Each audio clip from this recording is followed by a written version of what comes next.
Hi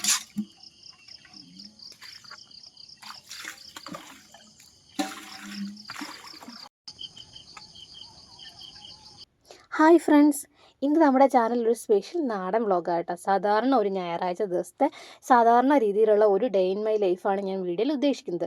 ശരിക്കും സാധാരണക്കാരിയായിട്ടുള്ള ഒരാളാട്ടോ ഞാൻ. അതുകൊണ്ട് തന്നെ ചാനൽ ഇപ്പോൾ കണ്ടുകൊണ്ടിരിക്കുന്നവരോട് പറയാം, ശരിക്കും കുറഞ്ഞ സൗകര്യങ്ങളിൽ ചെയ്യുന്ന ഒരു കുഞ്ഞു വീഡിയോ ആണ്. ഇഷ്ടപ്പെടുന്നവരാണെങ്കിൽ കണ്ട് സപ്പോർട്ട് ചെയ്യുക. നമ്മുടെ ചാനലിലാണെങ്കിൽ 90% പേര് സബ്സ്ക്രൈബ് ചെയ്യാതെയാണ് കേട്ടോ വീഡിയോ കാണുന്നത്. അതുകൊണ്ട് വീഡിയോ ഇഷ്ടപ്പെടുകയാണെങ്കിൽ ഇപ്പോൾ തന്നെ താഴെയുള്ള സബ്സ്ക്രൈബ് ബട്ടൺ ഒന്ന് പ്രസ് ചെയ്ത് സപ്പോർട്ട് ചെയ്തേക്കണം കേട്ടോ. അപ്പം എന്നത്തെയും പോലെ തന്നെ രാവിലെ എഴുന്നേറ്റ് കഞ്ഞിക്ക് വെള്ളം ഇട്ടിട്ടാട്ടോ ഞാൻ കുളിക്കാൻ പോയത്. അപ്പോഴത്തേക്ക് നമ്മുടെ വെള്ളമൊക്കെ നല്ലതായിട്ട് തിളച്ചിട്ടുണ്ടായിരുന്നു. മിക്ക ദിവസങ്ങളിലും ഇവിടെ ചോറ് വെക്കുന്ന വെളിയിലിട്ടാ കേട്ടോ. ഒന്നാമത്തെ കാര്യം 2 ഗ്യാസ് കുറ്റി ഉണ്ടെങ്കിൽ തന്നെയും കറക്റ്റായിട്ട് രണ്ടും നമുക്ക് ഫില്ല് ചെയ്ത് നിറച്ച് വെക്കാനൊന്നും കഴിയാറില്ല. ഓരോരോ തിരക്കുകൾ വരുമ്പോൾ അങ്ങ് പോകും. ചിലപ്പോൾ ഗ്യാസ് വരുന്ന സമയത്ത് നമുക്ക് പൈസ കാണത്തില്ല. ചിലപ്പോൾ കയ്യിൽ പൈസയും വെച്ച് ബുക്കും ചെയ്തിരിക്കുന്ന സമയത്താണെങ്കിൽ ഗ്യാസിൻ്റെ ക്ഷാമമായിരിക്കും. അപ്പോൾ അത് ഒഴിവാക്കാനായിട്ട് മാക്സിമം കുടിവെള്ളവും ചോറും എല്ലാം വെളിയിലിട്ട് തന്നെ വെക്കും. മഴയാണെങ്കിൽ ഇതൊന്നും പറ്റത്തില്ല. അപ്പോഴാണ് ശരിക്കും ഞാൻ പെട്ടുപോകുന്നത്. അപ്പോൾ ഇന്ന് മഴയൊന്നും ഇല്ല. ഇന്നലെ വരെ നല്ല മഴയായിരുന്നു. മഴയ്ക്ക് മുമ്പേ അങ്ങ് ചോറ് വെച്ച് മാറ്റാമെന്ന് കരുതിയിട്ടാണ് രാവിലെ എഴുന്നേറ്റ പാടെ തന്നെ അങ്ങ് തീ പിടിപ്പിക്കുന്നത്. പിന്നെ കുറച്ച് പച്ചക്കറി ഉണ്ടായിരുന്നു കേട്ടോ. ഇവിടെ ഒരാഴ്ചത്തേക്കുള്ള പച്ചക്കറി ഒരു കിറ്റായിട്ട് വാങ്ങിക്കും. പച്ചക്കറി കടയിൽ ചെല്ലുമ്പോഴത്തേക്കും കിറ്റായിട്ട് കിട്ടിയില്ലെങ്കിൽ മാത്രം നമുക്ക് ആവശ്യമുള്ള എന്താണോ അങ്ങനെ കുറേശ്ശെയായിട്ട് വാങ്ങിക്കും. പക്ഷെ അതിനെക്കാട്ടി കുറച്ചും കൂടെ ലാഭമായിട്ട് എനിക്ക് പച്ചക്കറി കിറ്റ് വാങ്ങിക്കുന്നത് കേട്ടോ തോന്നിയിട്ടുള്ളത്. 150 രൂപയാണ് ഇവിടെ ഒരു കിറ്റിന്, പച്ചക്കറി കിറ്റിന്. ഓണമൊക്കെ ആകുമ്പോൾ അതിന് നല്ല റേറ്റ് ആവും. ചിലപ്പോൾ നല്ല ഫ്രഷ് പച്ചക്കറി തന്നെ കിട്ടും. ചിലപ്പോൾ കിട്ടുമ്പോഴത്തേക്കും അധിക ദിവസം നമുക്ക് ഫ്രിഡ്ജിലൊന്നും വെക്കാൻ പറ്റത്തില്ലായിരിക്കും. വേഗം ചീത്തയായി പോകുന്നതൊക്കെ ആയിരിക്കും. അപ്പോൾ ഇന്ന് എന്തായാലും വലിയ കുഴപ്പമില്ലാത്തൊരു പച്ചക്കറി കിറ്റാണ് കിട്ടിയത്. അപ്പം അവിയലിനും സാമ്പാറിനും മെഴുക്ക് പുരട്ടാനും ഒക്കെ ഉള്ളതുണ്ടാവും. ഒരാഴ്ചത്തേക്ക് പിള്ളേർക്ക് സ്കൂളിൽ കൊണ്ടുപോകാനൊക്കെ ഇത് മതിയാകും കേട്ടോ. അപ്പം ഞാൻ ഇന്ന് ഞായറാഴ്ച ആയിക്കൊണ്ട് മീൻ കിട്ടുമോ എന്ന് അറിയത്തില്ല. എങ്കിലും ഒരു സാമ്പാറിനുള്ളതെല്ലാം അരിഞ്ഞ് വെച്ചിട്ട് അവർക്ക് ചായ ഇട്ട് കൊടുത്തു കേട്ടോ. ഞായറാഴ്ച ആയതുകൊണ്ട് എല്ലാവരും താമസിച്ച് എഴുന്നേറ്റത്. അത് മാത്രമല്ല ആർക്കും പാല് വാങ്ങിക്കാൻ കടയിൽ പോകാനായിട്ട് വയ്യെന്നും പറഞ്ഞു. അപ്പോൾ പിന്നെ കട്ടൻ കാപ്പി തന്നെ ആക്കി കേട്ടോ. കേശൂട്ടന് ചെറിയ മടിയൊക്കെ ഉണ്ടായിരുന്നു. അവളെ കടയിൽ പോകാൻ വിളിച്ചപ്പോൾ അവൾ ചെല്ലത്തില്ലെന്ന് പറഞ്ഞു. അന്നേരം നമ്മുടെ ചോറും അങ്ങ് വെന്ത് കേട്ടോ. വെളിയിൽ തീ ഉണ്ടെങ്കിൽ സാമ്പാറിനുള്ള കഷ്ണവും കൂടെ അങ്ങ് വെക്കാമെന്നൊക്കെ വിചാരിച്ചു. പക്ഷേ തീ കത്താൻ ഭയങ്കര പാട്. മഴയാണെങ്കിൽ വിറകൊക്കെ പെട്ടെന്ന് നനഞ്ഞു പോകും. ഇവിടെയൊക്കെ ഉണ്ടല്ലോ നിറച്ചും പാമ്പിൻ്റെ ശല്യം ആയതുകൊണ്ടൊക്കെ വിറകൊക്കെ കുറേ ഉള്ളത് ഇങ്ങനെ സേവ് ചെയ്തൊക്കെ വെക്കാൻ എനിക്ക് പേടിയാണ്. എന്തെങ്കിലുമൊക്കെ കയറിയിരിക്കും. അപ്പം കുറച്ചൊക്കെ 2 ദിവസത്തേക്കുള്ള പച്ചക്കറി വിറകൊക്കെ അങ്ങ് ഉണക്കി വെക്കും. അത്രേ ചെയ്യത്തുള്ളൂ കേട്ടോ. പിന്നെ നേരെ അടുക്കളോട്ട് കയറിയിട്ട് ഇന്ന് റവയുടെ പുട്ടുണ്ടാക്കാമെന്ന് വിചാരിക്കുന്നു. എനിക്ക് ഈ റവ പുട്ട് ഇഷ്ടമായത് ഈ ഏത്തക്കയോടെ കഴിച്ചിട്ടാണ് കേട്ടോ. അല്ലാതെ എനിക്ക് മടിയായിരുന്നു. പക്ഷേ ഇപ്പം കുറച്ച് സോഫ്റ്റായിട്ടൊക്കെ ഉണ്ടാക്കാൻ പഠിച്ചതുകൊണ്ട് ഇപ്പം ഇഷ്ടമാണ്. മിക്ക ദിവസങ്ങളിലും ഞായറാഴ്ച ഇവിടെ റവ പുട്ടോ അല്ലെങ്കിൽ റവ ഉപ്പുമാവോ ആയിരിക്കുമേ. സാധാരണ ഞായറാഴ്ച ഇച്ചിരി റിച്ചായിട്ട് ഉണ്ടാക്കണം എന്നൊക്കെ പിള്ളേർ പറയും, ഇടിയപ്പം മുട്ടക്കറിയൊക്കെ. എനിക്ക് ഞാൻ നോക്കിയിട്ട് ഞായറാഴ്ച കേട്ടോ ഒത്തിരി ജോലിയുള്ളൊരു ദിവസം. എങ്ങും ഇരിക്കാൻ നേരം കാണത്തില്ല. ഇന്നാണെങ്കിൽ 2 ദിവസം മഴയായതുകൊണ്ട് ഈ 2 ദിവസം തുണിയൊന്നും കഴുകാനേ പറ്റിയിട്ടില്ല. എനിക്ക് കൂട്ടിയിട്ട് തുണി കഴുകുന്നതൊക്കെ ഭയങ്കര മടിയുള്ള കാര്യമാണ്. പക്ഷേ എന്തോ സാഹചര്യം കൊണ്ട് കഴുകാനേ പറ്റുന്നില്ലായിരുന്നു. അത്ര മഴയും കാറ്റുമാണ്. അപ്പോൾ ആ തുണിയൊക്കെ ഒന്ന് കഴുകിയിടണം. അപ്പോൾ വേഗം തന്നെ കുറച്ച് ജോലിയൊക്കെ ഒതുക്കിയിട്ട് ഞാൻ കാപ്പി അങ്ങ് കുടിക്കുക കേട്ടോ.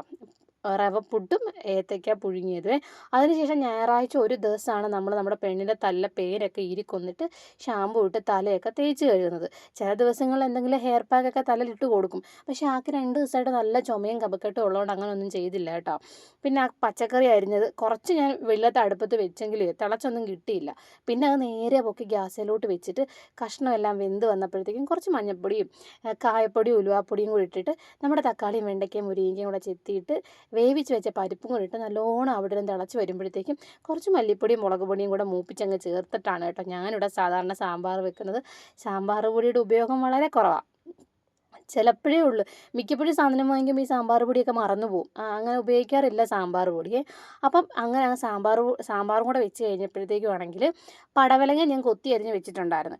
ഇവിടുത്തെ പടവലങ്ങ തോരനെന്ന് വെച്ച് കഴിഞ്ഞാൽ ഇവർ കുഞ്ഞായിരിക്കുന്ന സമയത്ത് ഇവരെ പറ്റിക്കാനായിട്ട് മുട്ടയും കൂടി ഇട്ടിട്ട് ചിക്കി അങ്ങ് തോരൻ വെച്ച് കൊടുക്കും, മുട്ടയാണെന്നും കരുതിയിട്ട്. പച്ചക്കറി ഉള്ളിൽ ചെല്ലുമെന്നും കരുതിയിട്ടാണ് അങ്ങനെയൊക്കെ ചെയ്തത്. പക്ഷേ ഇപ്പം പടവലങ്ങ അങ്ങനെ മുട്ടയിട്ട് ചിക്കി വെച്ച് കൊടുത്താലേ അവർ കഴിക്കത്തുള്ളൂ. അപ്പോൾ ഇന്ന് പ്രത്യേകിച്ച് വേറെ കറിയൊന്നും ഇല്ലാത്തത് കൊണ്ട് ഞാൻ ആ പടവലങ്ങയും കൂടെ അങ്ങ് തോരനാക്കാമെന്ന് വിചാരിച്ചു. സാധാരണ ഇങ്ങനെ സാമ്പാറൊന്നും ഇത്രയൊന്നും വെക്കത്തില്ല കേട്ടോ. ഇപ്പം മീൻ വാങ്ങിക്കാത്തത് കൊണ്ട്, മീൻ കിട്ടാത്തത് കൊണ്ട് ഇച്ചിരി ചാറിരിക്കട്ടെ എന്ന് വിചാരിച്ചു. പിന്നെ അങ്ങ് വേഗം തന്നെ പടവലങ്ങ തോരനും കൂടെ വെക്കുവാണേ. ഇങ്ങനെ പടവലങ്ങ തോരൻ വെക്കുന്ന ആരെങ്കിലും വീഡിയോ കാണുന്നവരുണ്ടെങ്കിൽ താഴെ കമൻറ്റ് ചെയ്യണം കേട്ടോ. അഥവാ ചെയ്യാത്തവരാരെങ്കിലും ഉണ്ടെങ്കിൽ ഇതുപോലെ ഒന്ന് പടവലങ്ങ തോരൻ ട്രൈ ചെയ്ത് നോക്കണേ. നല്ലതാണ്. പക്ഷേ നല്ല ജീരകം അരയ്ക്കുന്നതിന് പകരം അരപ്പിൻ്റെ കൂടെ പെരുംജീരകം അരച്ച് കഴിഞ്ഞാൽ വേറൊരു ഫ്ലേവറിലും വേറൊരു ടേസ്റ്റിലും കിട്ടും കേട്ടോ. എനിക്കത് കുറച്ചും കൂടി ഇഷ്ടമാണ്. അപ്പോൾ അതേ മുട്ടയും കൂടി ഇങ്ങനെ പൊട്ടിച്ചൊഴിച്ചിട്ട് നല്ലോണം ചിക്കി തുറത്തി എടുക്കുവാണെങ്കിൽ അടിപൊളി തോരൻ കിട്ടുമേ.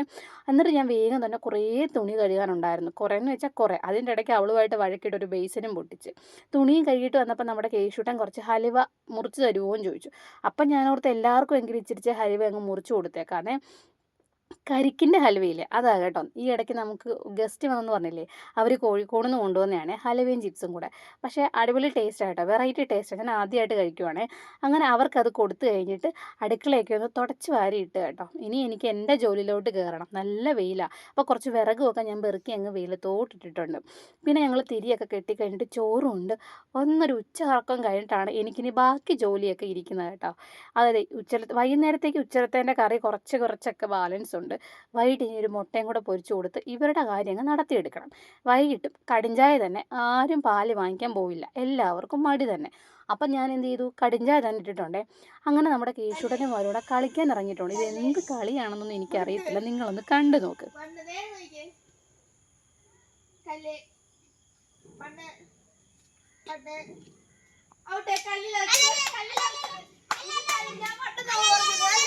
എനിക്കറിയത്തില്ല.